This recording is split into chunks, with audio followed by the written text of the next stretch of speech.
The 2024 Ram Rampage is a pickup truck that was previously known as the Ram 1200 or the Dodge Dakota. It's sort of a smaller pickup truck that is supposed to be competing with the likes of the Ranger from previous generations when it was a little bit smaller. But again, now the segment is pretty full from very small compact or subcompact SUV pickup trucks, but at the same time you have things that are essentially based right off of SUVs, and this is going to be something along those lines, but obviously a little bit different SUVs than maybe the Hyundai Santa Cruz. But again, we have the Ford Maverick as well, all the way up to the Nissan Frontier, Ford Ranger, and then obviously the 1500 series pickups.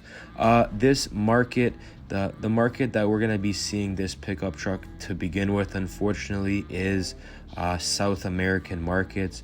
But in my opinion, this is something that a lot of the companies have started to do, and I think Ram and Stellantis should look into it now that they have made this alliance and can use sort of some technology across all of their departments. This is going to be based similarly off the the Fiat Toro, that is, not the Ford Maverick. The Fiat Toro is already in international markets as a pickup truck, so we're going to be probably seeing the Ram 1200, a variation of this vehicle in US soil. It was spotted testing, so I'm confident that they're going to be bringing it there, like I said, because the competitors are as well. It's probably going to have multiple trim levels: Bighorn, Laramie, RT, Rebel for the launch in the international markets, but most likely as well in North America.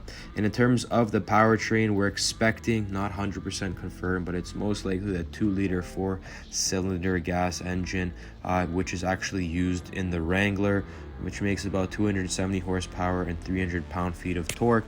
Could have some different tuning and variations for North America, but a 9-speed automatic transmission is most likely going to be going there as well on this 4x4 setup.